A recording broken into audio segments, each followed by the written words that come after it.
The Real Mccoys, starring Walter Brennan, created by Irving Pincus. Want you to meet the family known as the Real Mccoys. That's Grandpappy Amos, the head of the clan. He roars like a lion, but he's gentle as a lamb. And now here's Luke, who beams with joy since he may take Mrs. Luke McCoy. From West Virginia they came to stay in sunny California. Old Grandpappy Amos and the girls and the boys of the family known as the Real McCoys.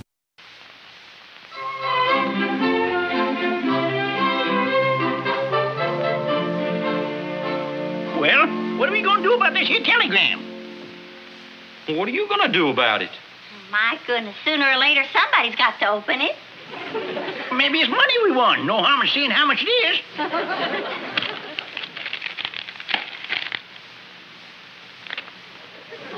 What are you doing? Well, I open it, you take it out. Well, now, if that ain't the silliest thing I ever heard of in all my life.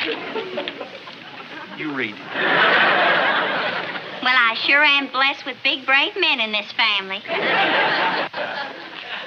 Bad news? What's it say, Kate? Driving west, expect to arrive in California around noon tomorrow. Looking forward to seeing you. And it's signed Mr. and Mrs. E. Parker. So what do you think about that? Eve Parker from Smoky Corners? Uh-huh. Pickle Brain Parker? Well, that's what they called him back in West Virginia, sugar. She used to go with Eve Parker, didn't she?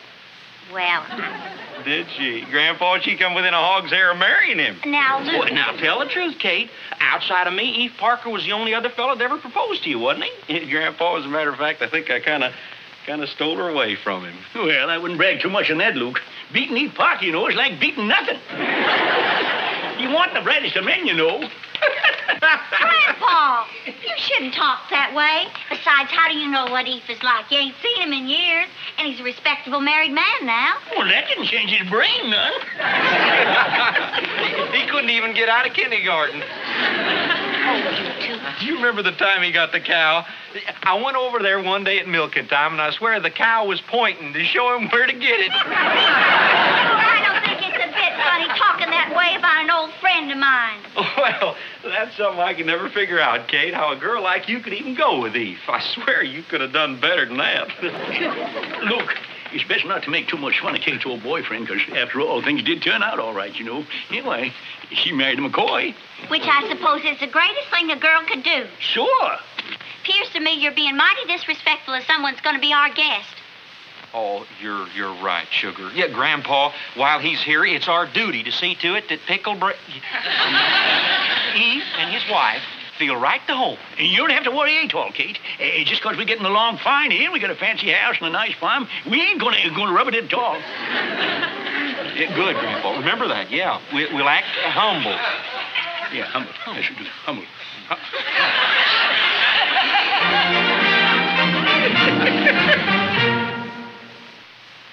Well, the rest of the house is in order. Oh, thanks, Alice. Now, if you two will just get up, we can straighten up in here, and the house will all be ready for the company. They should be here any time now. Oh, yeah? I wouldn't be too sure they'll make it. Not if they're driving the same car Eve had back home. What do you mean by that? Well, it's bound to slow them down, having to stop now and again to buy kerosene to fill up the headlamps. They're coming. Are you sure? I see a big cloud of dust down the road. Yeah, that'd be Eve, all right. He's probably still dragging rocks for brakes. All right, you two, you've had your fun. Now, enough of that kind of talk. Maybe Eve Parker ain't successful like you are, but the least you can do is act civil. What can you expect with men, Kate? Well, they better not expect too much from the one that just got here. Best put a good, humble look on your face. This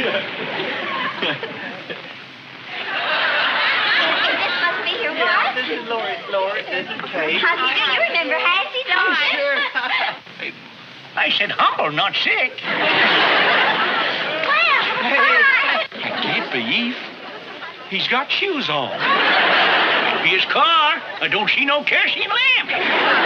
It's him, all right. Little Luke. My, how you've grown. Luke, you old son of a gun. Mr. McCoy, it's sure good to see you. You changed. Haven't we all? Fellas, I want you to meet my wife, Laura Jane. This is Luke and Grandpa McCoy. I'm charmed. Ain't she the loveliest thing? You married to Pickle Eve? I'm the lucky one that called him. Well, what are we all standing out here for? Grandpa, why don't you take them inside the house? Luke, you get their bags? Yeah.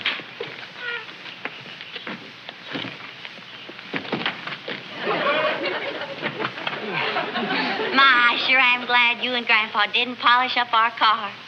It would have embarrassed dumb old Eve and that poor girl who married him.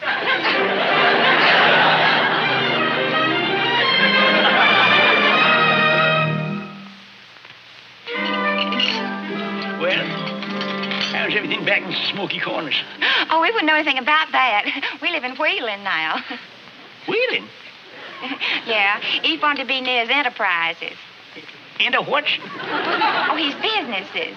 Oh, that's what he's always got his mind on. Figures and businesses and all that such. But I don't reckon I have to tell you about all these dealings. I reckon you know them as well as I do. Yes, Luke and Grandpa were talking about Eve's brains just before you came, wasn't you? Yeah, we said a lot about that. What business are you in, Eve? Eve has 4 tobacco farms. What are you 5, darling? It's 4 tobacco farms. There's 5 dairy farms. Oh, of course. These businesses just grow so fast, I can't remember what all he owns. Well, I sure am glad to see an old friend doing so well. Ain't you, Luke? Yeah. It's a thrill. Self-made man. Now, don't go bragging on me too much, honeybee. Hey, why don't we change so that I can look around the farm while it's still light? Anything you say, darling. Well, come right this way. I hope you'll excuse the looks of the guest room. I didn't have much chance to fix it up. Well, what's the matter with Kate? There ain't nothing wrong in the guest room. Bed's got sheets on it, top and bottom. I can't figure it at all. Can you? It's got me floored. I remember when we left Smoky Corners. Why, he wanted nothing but a delivery boy for the fertilizer works. Yeah. I figured he'd go downhill from there.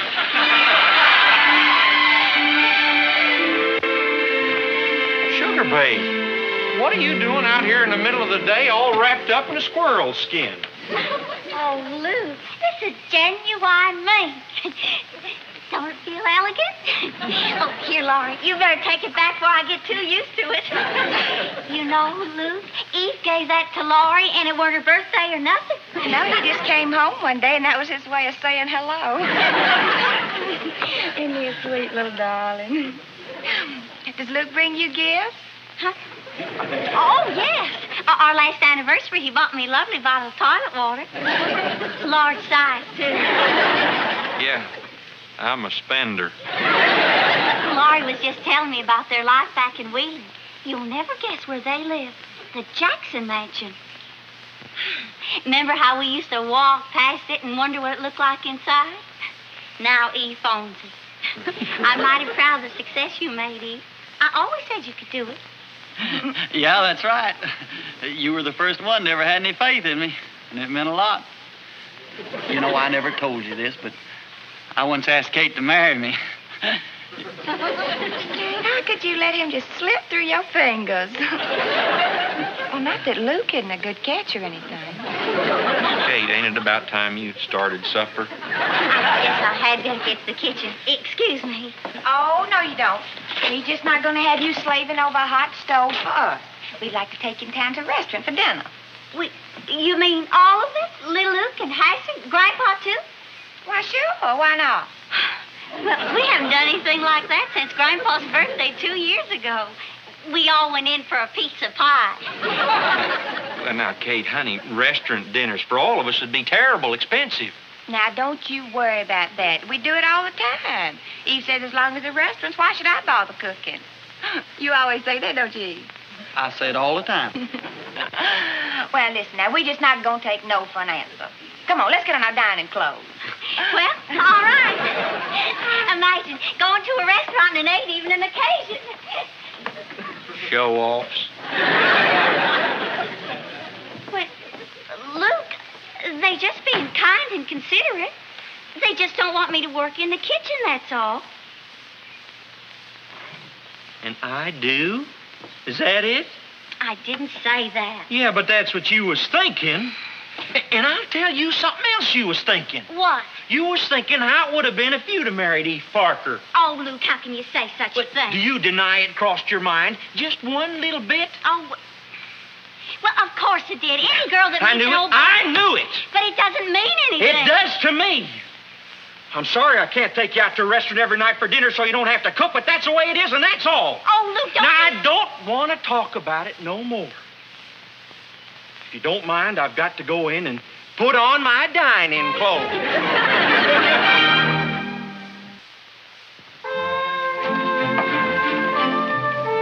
Grandpa, sure up early this morning. I couldn't sleep. I said it once, and I'll say it again. A restaurant ain't no place to eat. I swear. That lobster I done in has been clawing at my insides all night long. Well, I couldn't sleep all night just thinking what it cost. I swear Kate could feed all of us for a whole month for the price of just one of them dinners. Still have leftovers for the hogs. Well, that Eve sure must have it. Yeah, well, I've been thinking about that. And I've been thinking about how come he got so goddamn smart all of a sudden. How? Well, he's like a fighter that's been going on for 14 rounds, never lifting his hand, leaving all the work to the other fella. Then the 15th round, pow, comes up with a knockout. You know why? Because the other fella's all tuckered out, and he's still fresh. Well, what's that got to do with Eve? Well, don't you see, Luke? For 20 years now, you've been using your brain, and he's been arresting his. Just got the advantage of having an unused brain. Well, whatever it is, I'm sure sorry he ever come here.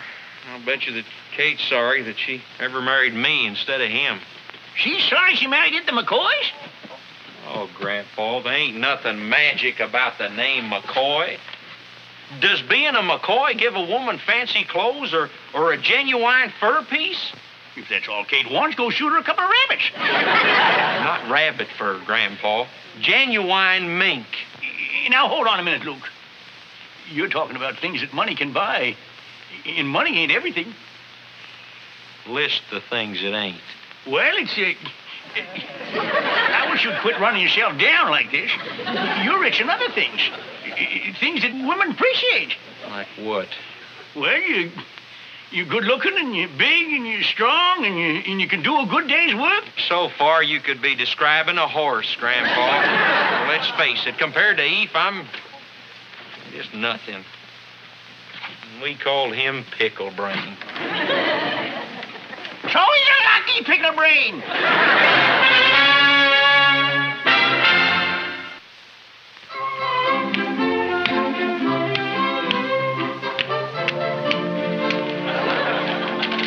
You win. I sure do win. Well, you hardly made a single jump in the whole goddamn game. I guess you're a better businessman than you are a checky player. What is it, boy? Where is everybody? Well, Luke's down shutting things up at the barn for the night. Laurie's taking a nap, and Kate's gone over to make Michael run an errand. Where you going? Well, I need help on this arithmetic problem. I want to go get Luke. Well, you don't have to get Luke. Try Eve here. He's a big businessman. One thing you're good at is figures. Right, Eve? Well, I don't know. Go ahead. Fire your problem at him. Okay. A farmer has 15 bushels of corn. He sells 1/3 of them for $1 a bushel, and the other 2/3 for 75 cents. How much does he receive in all? Well, I wish I could help you, son, but I'm in the tobacco business, and I don't know too much about corn. But the answer comes out the same no matter what it is, tobacco or corn. Oh, would you repeat the question? A farmer has 15 bushels of corn. What? Now, see, there's the difference. We don't sell tobacco by the bushel. We sell it by the bale. But the problem's just the same. Tain't hard. 1/3 of $1, that's $5, and 2/3 is 75 cents. That's $7.50, and the whole thing is $12.50. He's right. $12.50.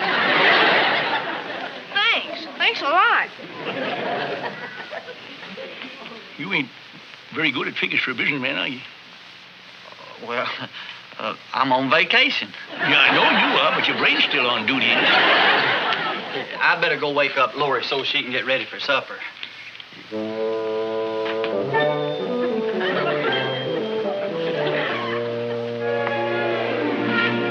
Luke, I got news. Big news. Something you like to hear. Yeah? It's about Eve.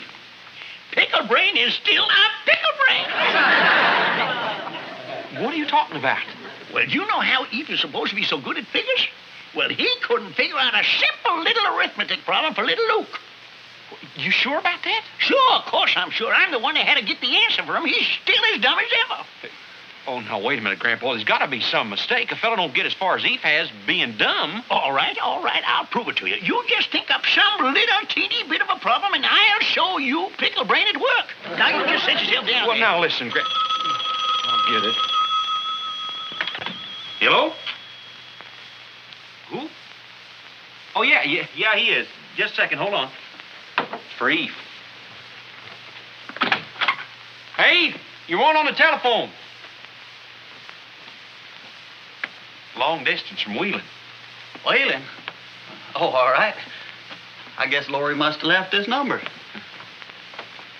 Are you sure they didn't ask for Mrs. Parker? Oh, no, it's for you.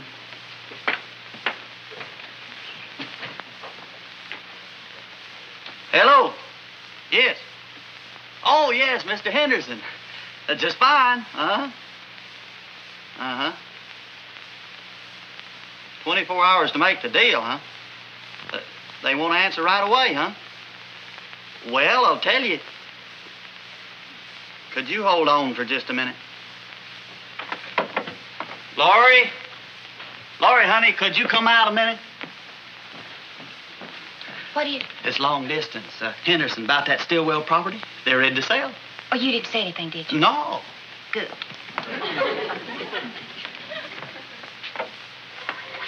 Hello? Mr. Henderson, this is Mrs. Parker. I was just curious, how much they asking? 40? My word. Just a minute, please. They're asking 40, which is ridiculous. I say offer them 30, and if we have to, we'll split the difference. Well, if you think that... I don't think. I know. Mr. Henderson, I'm afraid my husband just won't stand for 40. He advises to offer him 30, and if we have to, we can split the difference. And not more than 10% down with a 6% loan. A hard deal? Well, you know, Eve, he's just a tiger when it comes to deals. Yeah, just a minute. What'd you say, darling?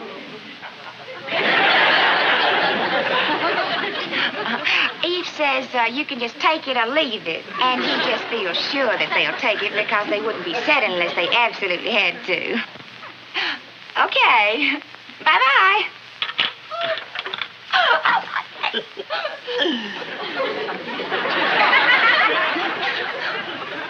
How about that? He's all the way out here in California, and he's still making deals. Eve, why don't we go for a stroll, and you can tell me how we're going to spend all that money? Sure.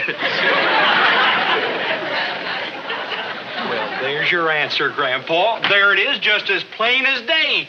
She's the brains of the outfit. Of course, he didn't make her rich. He made him rich. Yeah, boy. Grandpa, you know what I'm going to do? I'm going to set myself right down here until Kate comes home. When she comes through that door, pow, I'm going to come right out with it. I'm going to let her know that her ex-boyfriend is still a pickle brain. Now, Luke, take it easy, son. Don't you think it's enough for just me and you to know about this thing? No, sir. I want her to get them ideas out of her head, how she could have been better off. I want her to see how lucky she was to get me. You know, that's a funny thing about women, Grandpa. I swear, you'd think the real prize was the fella they didn't marry, the way they keep building up their old boyfriends. Well, the fact is, Luke, I don't think they really building up their old boyfriends. I think they're building up the shafts. What? I guess they just like to think there was another fish in the pond they could have had if they couldn't hook you. Now you take Grandma. Before I married her, she went with Cully Simpson. Now, Cully was a no account if there ever was one. Always doing things halfway, you see. He spent most of his time in the hose gal. I knowed it. Whole town knowed it, but not Grandma. She did use some good sense when she married me, but every time we'd have a spat, why, she'd always throw it up to me what a good catch she could have had. Every time she talked about Cully, why, you'd think he was a world beater. The more she talked about him, the bigger he got. Well, what did Grandma say when you told her what he really was? I never told her that. You didn't? I only want nothing to gain. I know she loved me, and I guess a woman sort of feels important to think that the man she might have had really turned out to be something. I guess it made her feel pretty good to think that she was even wanted by such a fella. Did you hear the news? Eve just closed another big business deal. You hear that, Luke? Yeah, I sure did. I sat right there and I heard the whole thing, Kate. And now I know why you went with him. Yes, sir, he's a regular whiz. I swear I sure am lucky to have a girl that could have married a fella like that. Oh, Luke, Eve and I were never really serious. Well, he must have been serious. He asked you to marry him. No, I sure got to be grateful that you chose me. I just couldn't help myself, Luke. Hmm? The first time you come up and said hello to me, I knew there'd never be anyone else but you. I still feel the same way. You mean that, sugar babe?